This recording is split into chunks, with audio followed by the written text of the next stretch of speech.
You can handle things in life if you're taking care of yourself physically and mentally. In anything, failure, there's always a lesson. If you dwell on the awful, terrible part of it, you might miss that lesson. In the moment of crisis, don't do it alone. Seek out support. Welcome to the Live, Love, Survive, Thrive podcast that helps you embrace life's challenges, grow through adversity, and discover your true potential. I'm your host, Dr. Kimberly Hubinet, anti-aging dentist, widow, author, and inspirational coach. I live by the Can I philosophy, constant and never-ending improvement, and I'm here to help you do the same. Each week, we'll dive into real conversations, powerful stories, and practical tools to help you heal, grow, and thrive. Whether you're rebuilding after loss or ready to step into a more purposeful life, this space is for you. Let's grow, evolve, and thrive together. Good morning, everybody. I'm Kimberly Hubinet, and I'm here in beautiful Cabo San Lucas, and we're doing our Grief Journey 101 Wellness Retreat. Today is second day, and we've had so much fun so far. I'm so excited to share with you my friend, my guest, and my colleague. Her name is Ann, and she's a young 68 going on 40. And she's kind of been, I look up to her, I should say. She's a mentor of mine. And I would say that I totally think about things that she talks to me about. And she really pays attention to life. And you're going to really enjoy what she has to say today about her life. I met her about 10 years ago in a meeting that we went to at a colleague chiropractor friend of mine. And we are biohackers, which means that we're like looking into anti-aging things that we can do to become just more efficient with our lives. And before I get into that, I'm going to have her say hello, introduce herself, and then explain more about this type of a life. And at Live, Love, Survive, and Thrive, my podcast, it's something that we ask all of our guests to talk about how they live, love, survive, and thrive, what makes it unique to them, their special way of doing that. And we're live in Cabo San Lucas today, and it's such a beautiful day. So I am going to share my screen with you guys, and let's go ahead and say hi to Ann. Ann. Hello. Hi, Ann. Hey, great to be here. Yes, isn't it so beautiful? Yes, gorgeous. When I invited you to come to Cabo San Lucas and said that we were going to Pueblo Bonito, what kind of a thought that you had about our journey? Sort of having a little escape from the routine and the, everyday life, and enjoying focusing on myself and being with you, enjoying it's just so gorgeous. Even with the tropical weather, it's been a lot of inspiration.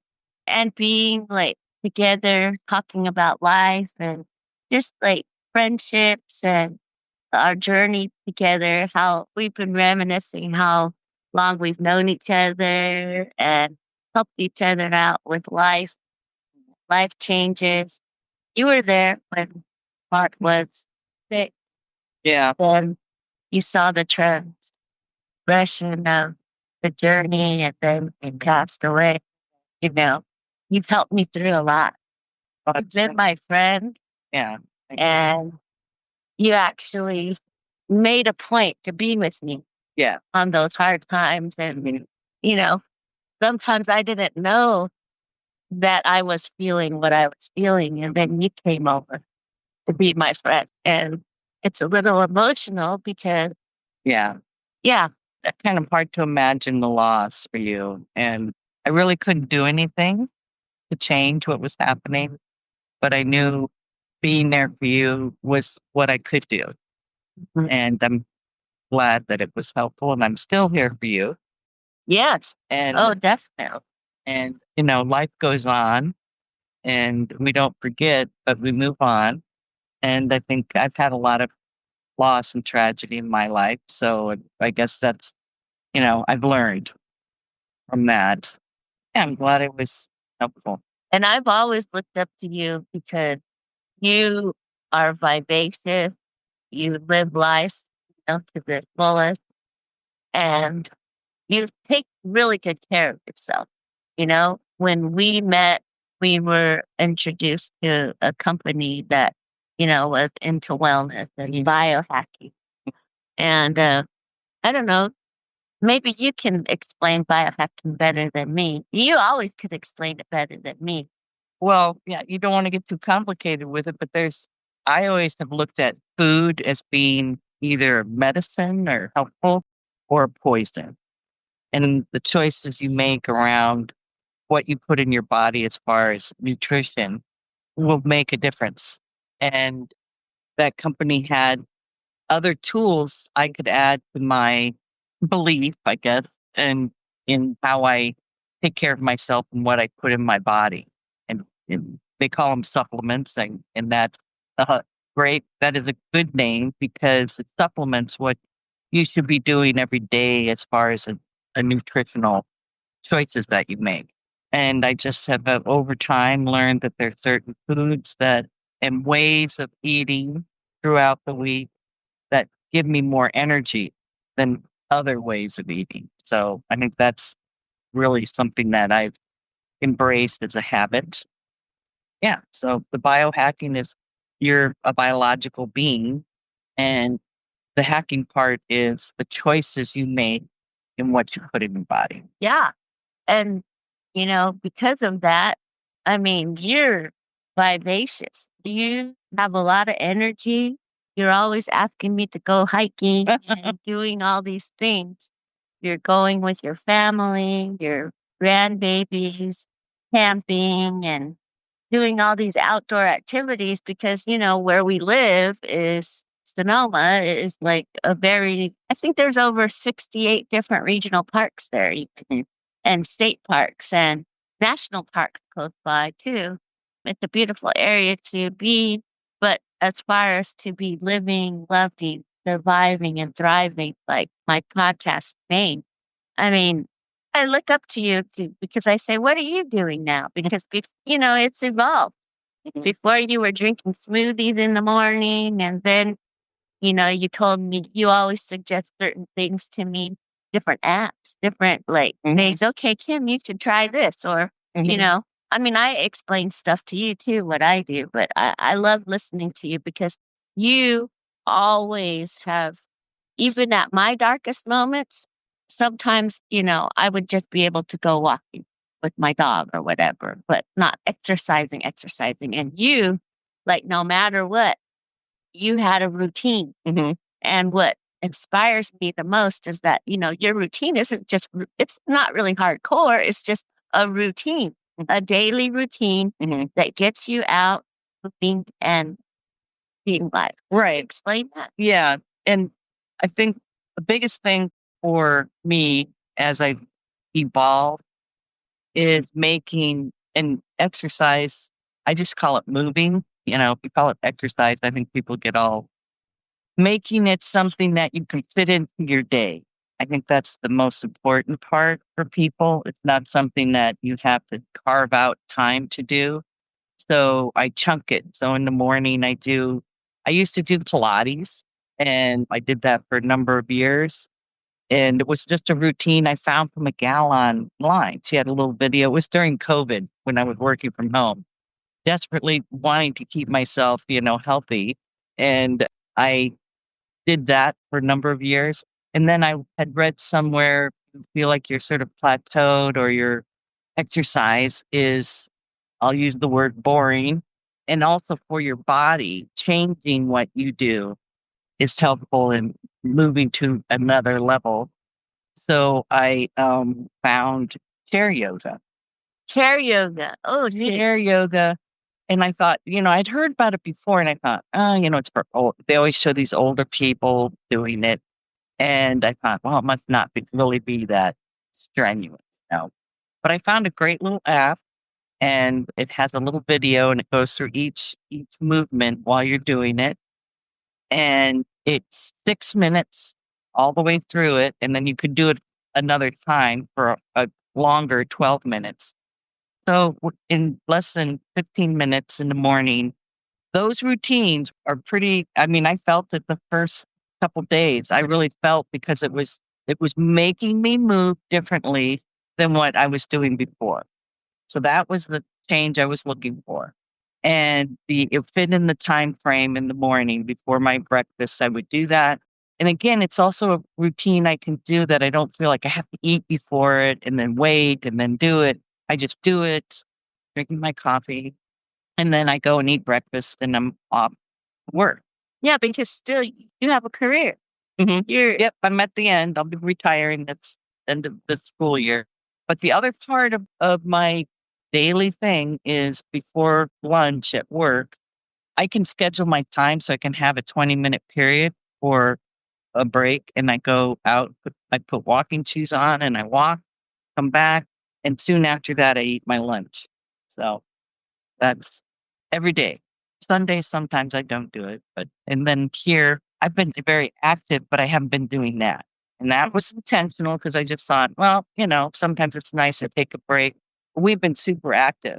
Like, Yeah, how many steps? yeah, the first day when we were coming on the plane and doing all that moving, with traveling, yeah, we had a gazillion steps. If I move, I have a watch that shows how I'm moving throughout the day, and that was, off the chart too that day. And yesterday, with what we did, moving, and I walked along the beach, and I went in the water and swam, 5 times, I guess. Yeah, you Yeah, did. I just love. Well, it just You're so more fun. active than me. Yeah, well, it kept calling me in. I wanted to enjoy that. So I think it's being intentional and dedicated, and the rewards are I'm, like you said, I am more alert. I feel good. And then I pair that with how I eat now every day.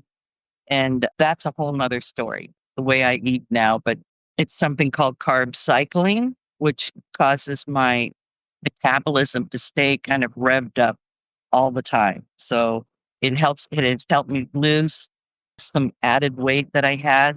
And when I go off it and I'll eat differently than my plan, I feel kind of sluggish and dull thinking. But do you avoid carbs a lot? Or do you still eat carbs? I eat carbs every day. It's just on one day I eat very low amount of carbs, but I have an increase in the fats. Like I'll have a little bacon that day or avocado. And then the medium carb day, it's the same thing, only a little more carbs. A piece of toast with eggs in the morning and maybe sweet potatoes with dinner or something like that. And then the high carb day is just a little more carbs, but it also has very high protein. That's the other thing. And as you get older, people need more protein because I'm not sure why. I just have read about it and it is something that helps maintain, your muscle, you lose. I know why, because as you get older, your muscle mass starts decreasing. So that helps mitigate that, I guess. Huh. But I do notice when I go off the way I eat, I'll just get really sluggish and dull. So it's not hard for me to stay on it because I like the way it feels. And it sounds to me like you're eating everything that you want, pretty much. I mean, you said bacon, you said avocado, Mm-hmm. you know, Toast. toast. Okay. rice. Has there been things that they say you cannot?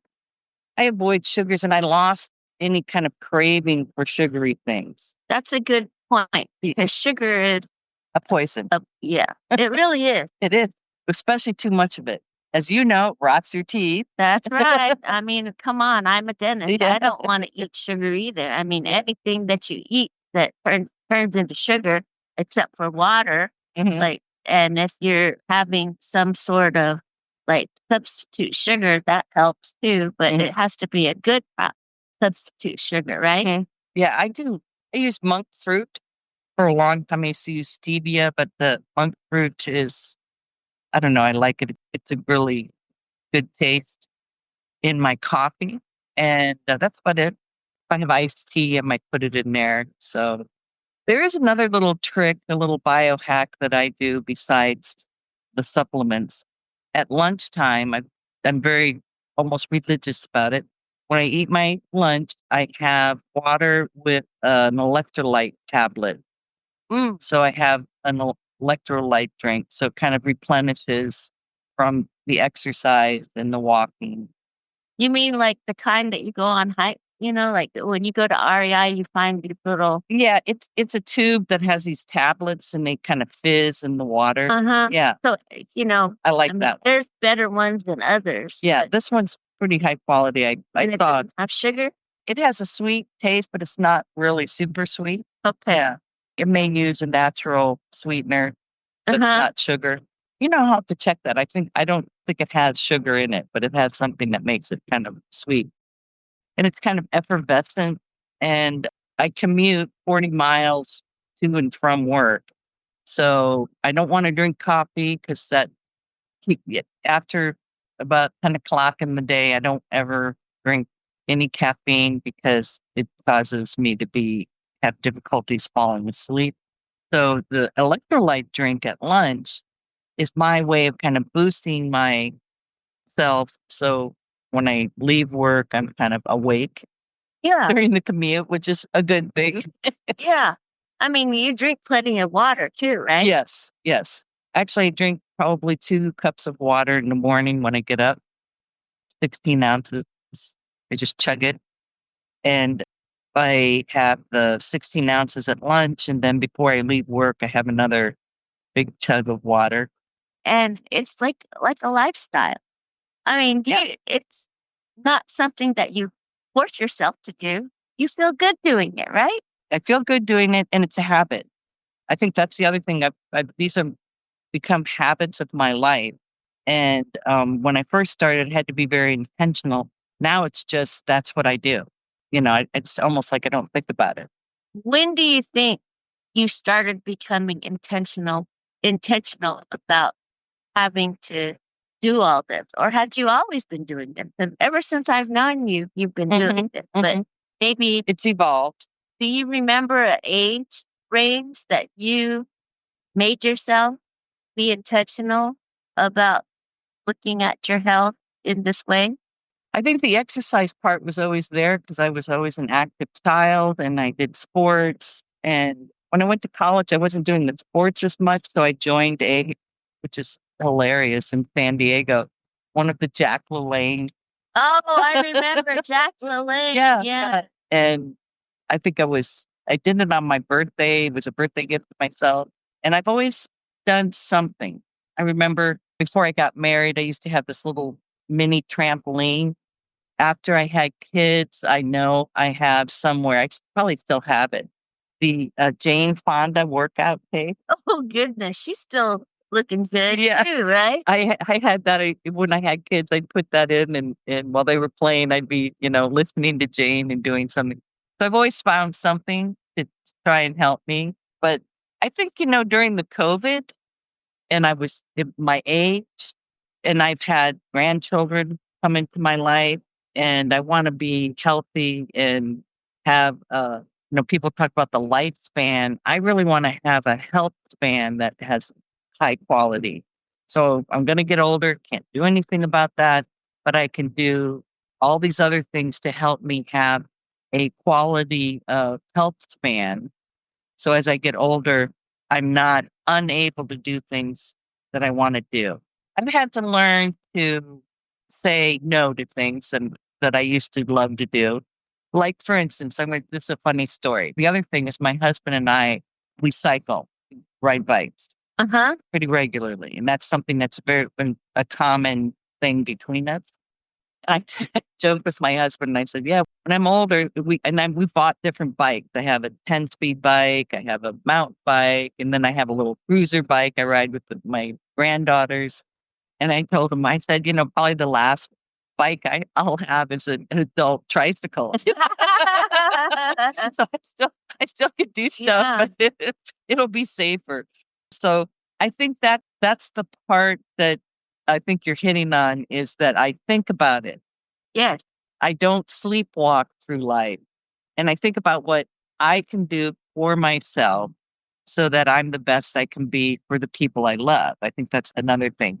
A lot of people, and especially in what I do in education, it's a giving, and you too, it's a giving service kind of job. And you have to really work at thinking about yourself and being a mother. That's the other thing. I think we were talking about some of the things that I learned through a trauma in my life with my son. It's that was a really big wake up call, that I had to learn to know what I could do and what I should do, what I could control and what I can't.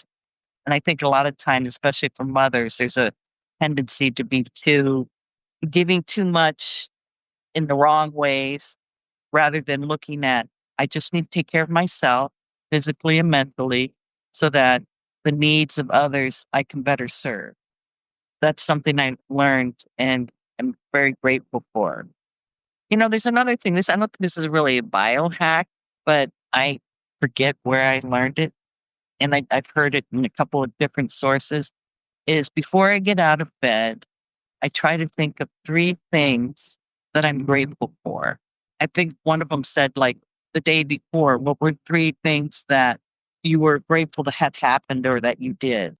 And then I get out of bed. And that, I think, is a more mental health, because there are times when I forgot that, and look at life a whole lot differently when you have a more grateful outlook every day. Yeah. And like a lot of our listeners, maybe they've lost a loved one, or, had trauma, or they're trying to move forward with their life.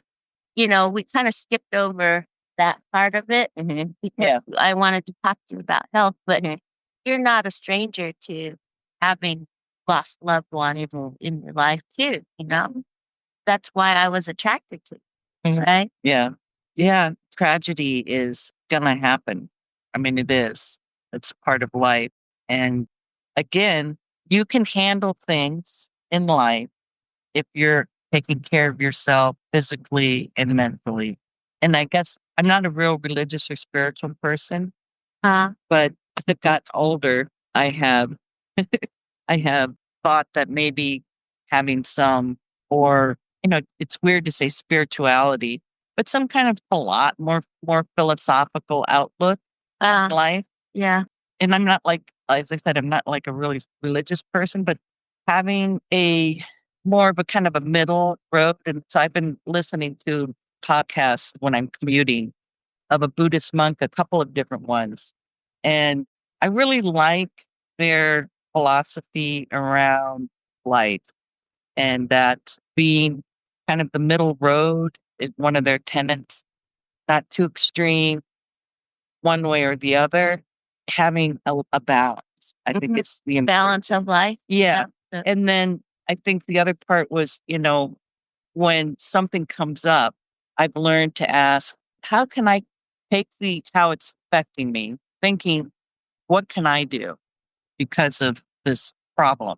And like I said, with your loss, I mean, it wasn't anything I could do about what had happened, but I knew that I could spend time with you and comfort you. And I think that's really important during traumatic things.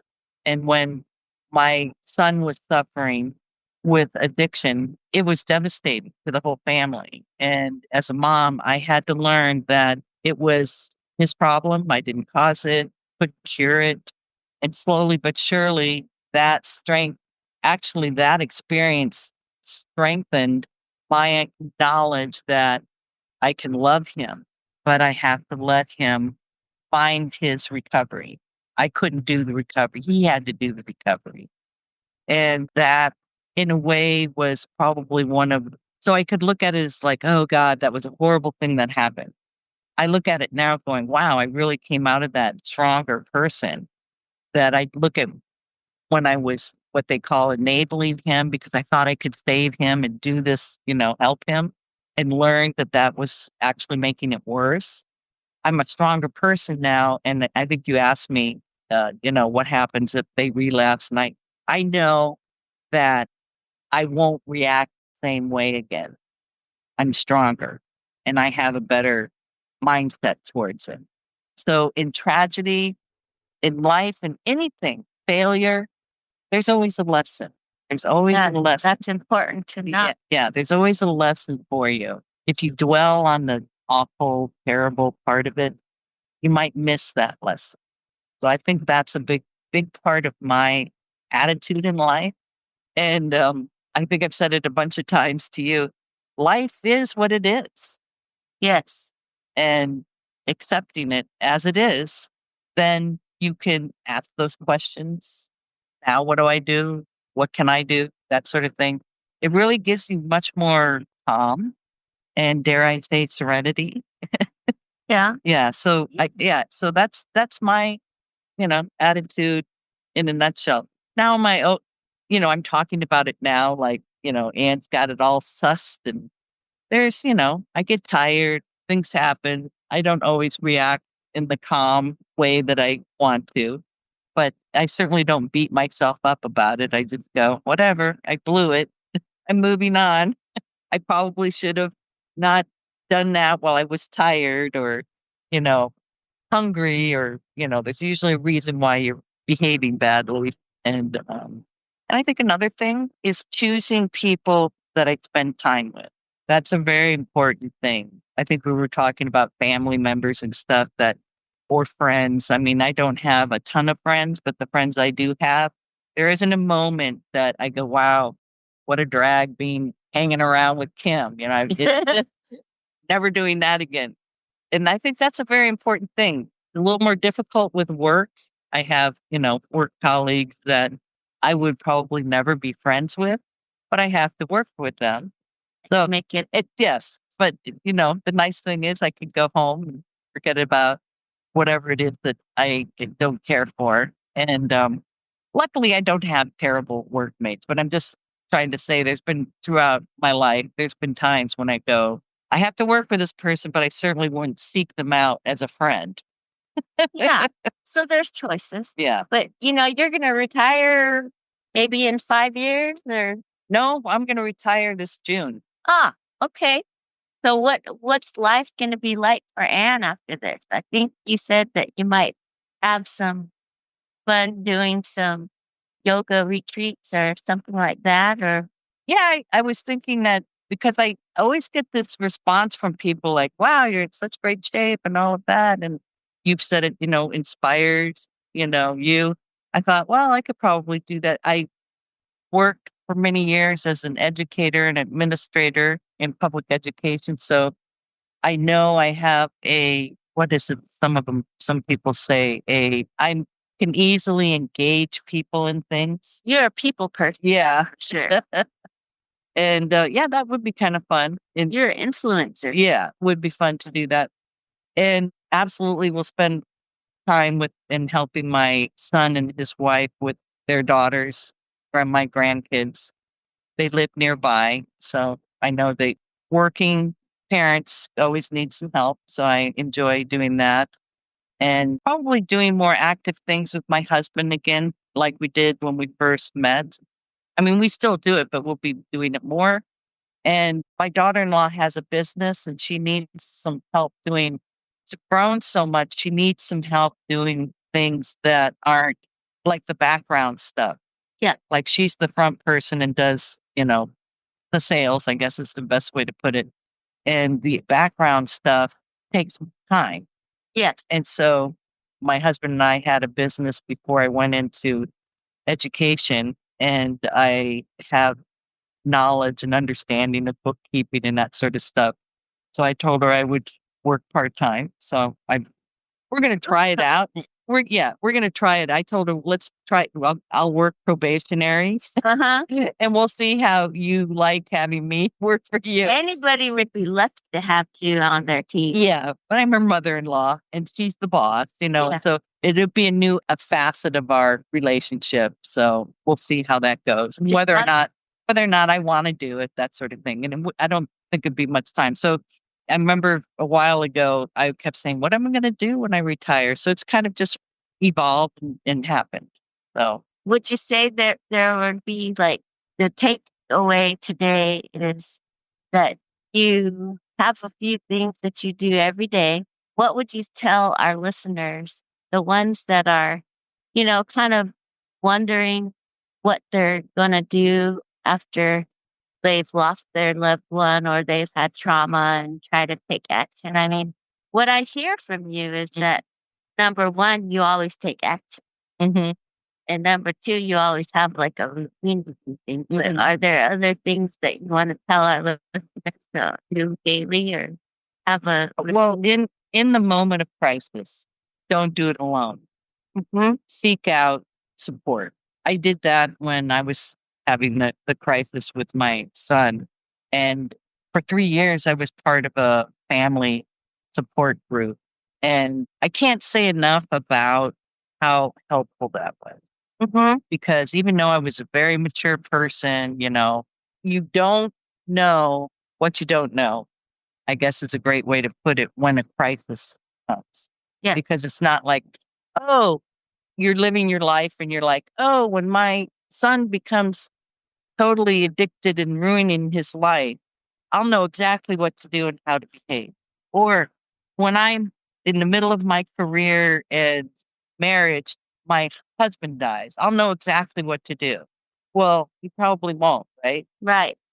No matter how prepared you think you might be, even if it was like for me, it was a chronic illness that I passed away from.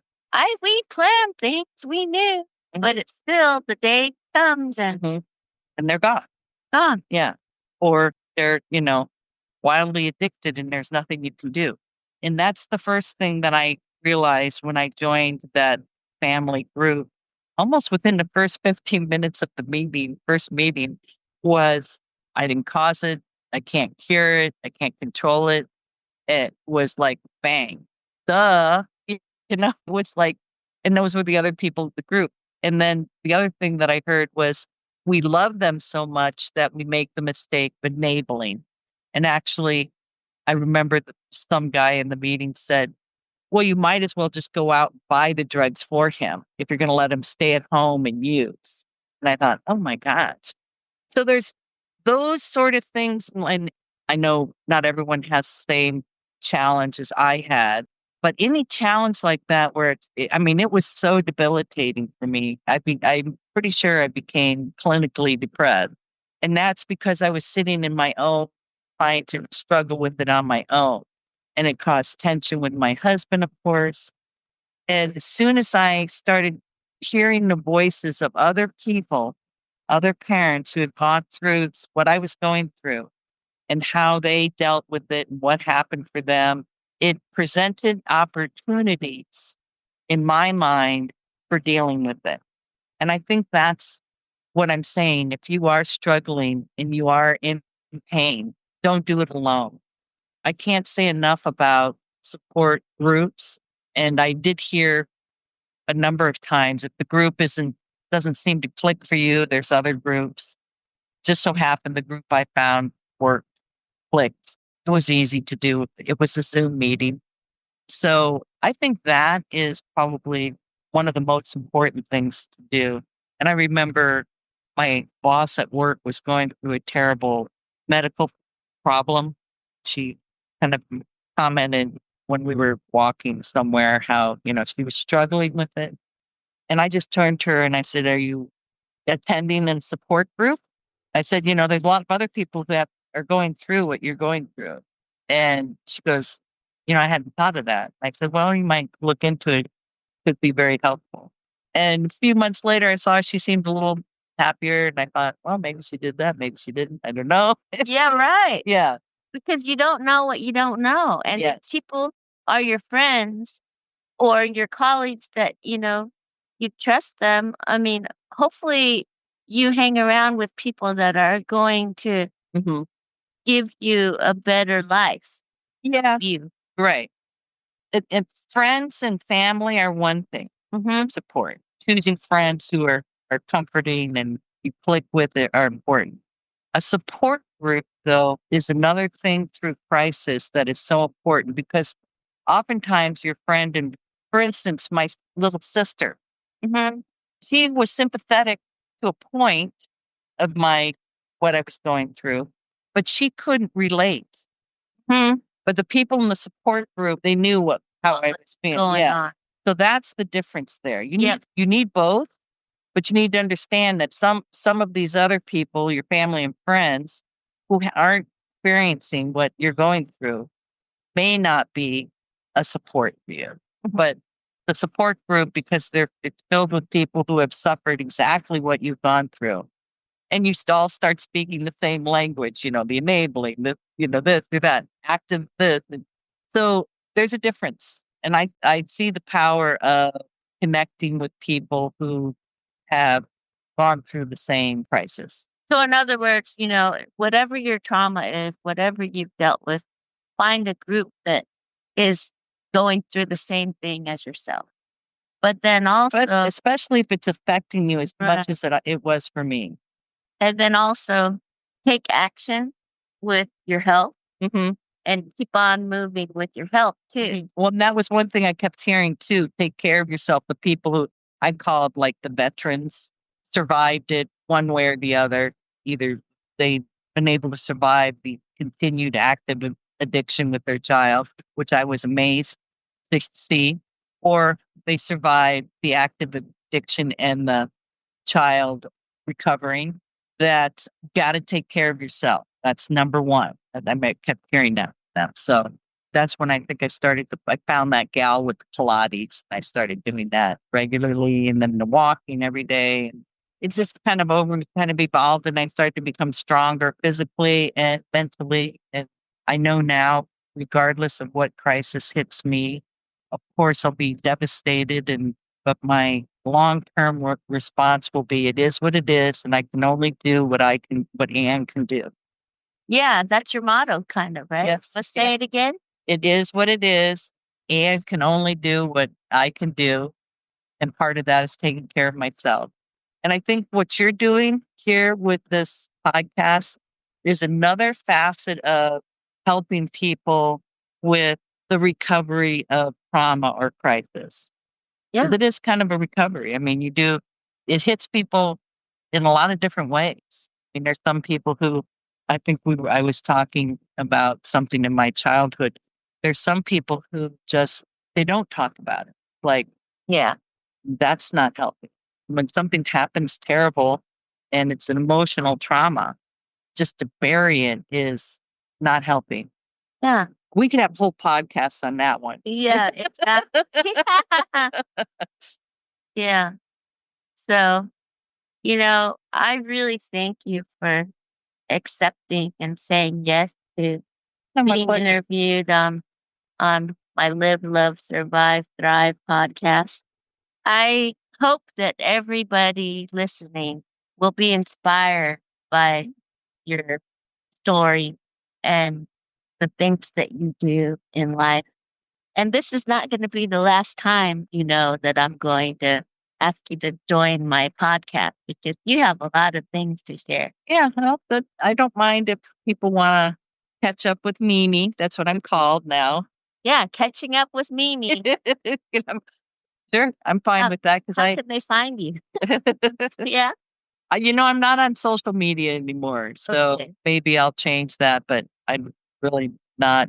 Yeah. I think that was another part of my health thing. So, and with all the other things that are going on in the world, it was just made it easier for me to But you never know. If you catch up with Mimi, you might find her somewhere walking down the road or hiking Or talking about the new shoes. Shoes are important, all these different. I talked about a lot of things, but there are a lot of little details that I have done to help me keep going. So, yeah. Well, thanks, Kim. thank you so much.